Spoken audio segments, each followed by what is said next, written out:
Now, viewers, we are going to begin by talking to two of the survivors who have today felt compelled to come out to challenge this sick ecosystem.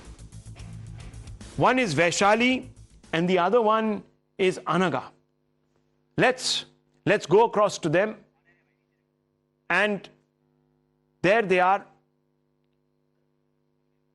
in a group. And I want to begin with you, Vaishali, first. I want to ask you, what has compelled you to come out and do this press conference? Tell us in your own words. Actually, when we watched the movie Kerala Story, we understood that this exactly depicts, very closely depicts what we have actually gone through in our own lives at some point in time. So the four characters represented by the four ladies, what they are going through at different stages of their lives, that's exactly what I and Anaga have gone through in different ways or similar ways. So that's why when the movie was going through a controversy, we thought that it is time that we come out and speak the truth. And we are from Asha Vidya Samajam. Since 1999, we have been seeing lots of such cases, not just in Kerala, but from around India and the world. And we have been successful in bringing back more than 7,000 such people. So we know from our daily experience and our experience of bringing back such people that this is reality and this is actually happening. And we have to come out and talk about it. That's the reason we attended this press conference. So this is an important, very important remark that has been made by Vaishali. The movie closely is inspired by their stories. Now, viewers, this sick ecosystem that questions the movie and what it depicts is actually, viewers, questioning the integrity of these brave survivors. Now, I want to ask you, Vaishali, I want to ask you a follow-up question. Why do you think this ecosystem feels so motivated to doubt your story? Are they trying to cover up what is going on? What do you think? Why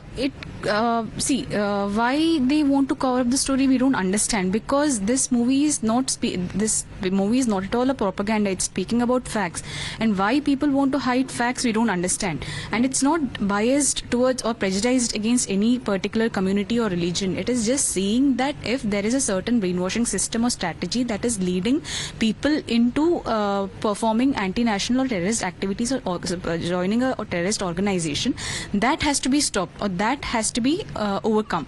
So why do and it is not against any particular community, it could affect any of them, and we want to fight against that. And people, if they want to cover it up, then we really don't understand what is their intention, because they don't want truth to be spoken out. Well, viewers, this is actually quite surprising. We're going to bring in now Anaga, because viewers, if this movie is exposing terrorists, I don't see why anyone should have a problem with it. If a movie is exposing the Lashkar-e-Toiba or the Jaish-e-Mohammed or the ISIS, I don't know how it becomes anti-Muslim. I mean, it's crazy.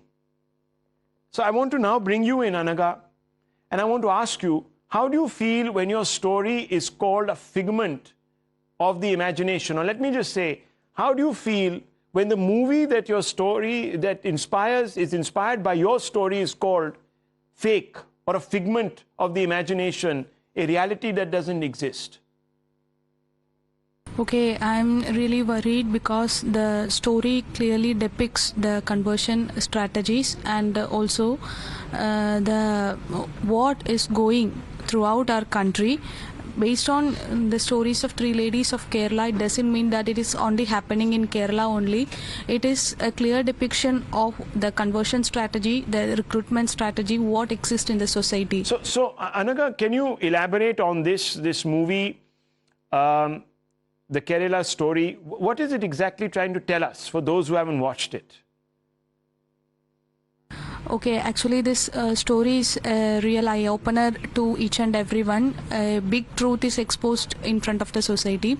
So my request is that everyone please watch this and be beware of the conversion strategies or any other strategies by the conversion forces. Okay, so you're saying that it's an educative film actually. It might be a fiction inspired by your stories, but it is educative. It opens your eyes. This is very important, viewers. And I want to ask you, how closely does it depict the reality? Anaga. I told you earlier that how they are trying to convert a non-Muslim into a Muslim is clearly depicted in that film. That is, it's mainly 3 steps. First, they ask questions, make you confused, and slowly at that confused state they start criticizing, and finally they will inject their ideology into our brain, and that strategy is clearly depicted in that picture. Okay, could you hand this back to Vaishali? Thanks, that's right, that's great. Now, Vaishali, what is your message to those who have been doubting the veracity of the content of the Kerala story? What's your message to them this evening? We would just say that they have to open their eyes to reality and they have to understand this is happening, and let it not be too late that until or unless it happens to in their home, or unless it happens to their own loved and dear ones, they'll be opening their eyes. So it will be too late. So definitely they have to hear our stories. We have more than 25 people who are our full-timers today who can talk about their stories. So definitely they have to listen to these stories. They should follow the current trends on what is happening, especially in Kerala. Well, it's been a real pleasure speaking to both of you.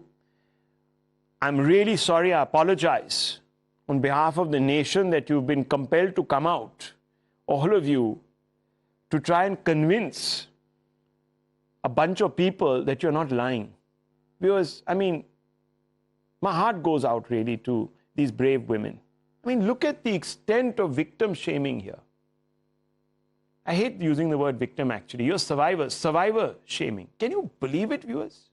These sick ecosystem people and their political supporters should shame them. I mean, if this was happening in their own family, they would have been screaming from the rooftop, viewers. Sick people.